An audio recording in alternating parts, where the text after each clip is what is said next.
This is the Telemetry Transportation Daily for April 13th, 2026, and I'm Sam Abuel-Samad, Vice President of Market Research for Telemetry.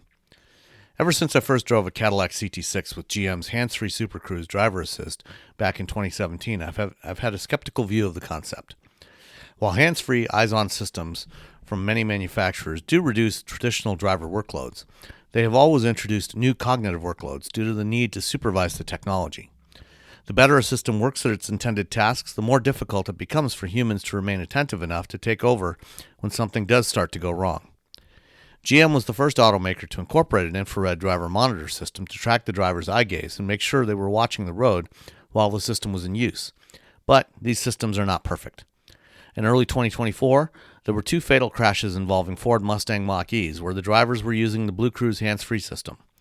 The National Transportation Safety Board investigated both crashes and recently published its findings, including a number of very important recommendations. First among those is that these partial automation systems should be integrated and have concurrent engagement with other safety systems such as automatic emergency braking and active intelligent speed assistance. Both of these crashes involved collisions with stationary vehicles, something that has been a major problem for Tesla vehicles over the past decade. One of the crashes, the Mach-E, was going over 74 miles an hour in a 45-mile-per-hour construction zone, and the driver was intoxicated. NTSB also recommended promoting driving engagement by design, which would require a fundamental rethink of these systems. The board also recommends that all of these vehicles include telematics that notify the manufacturers in the event of a crash. Since virtually all modern vehicles have telematics, it's just a matter of making sure that a notification is actually sent. The board also recommends updating the regulations for event data recorders to capture additional information, including whether the system is available, whether it was in use, any driver alerts that were provided, and any faults detected for ADAS.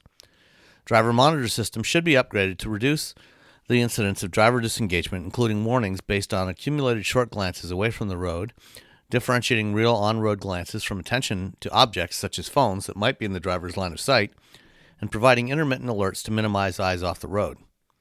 The NTSB also repeated a recommendation from previous investigations that all new vehicles should have passive integrated alcohol impairment detection systems or advanced driver monitoring to prevent or limit vehicle operation if the driver is impaired. Unfortunately, in an era where the administration in Washington is more interested in eliminating or ignoring regulations than creating new ones, none of this is likely to be implemented for at least the next several years. That means it's up to manufacturers to actually make these systems safer. Thanks for listening.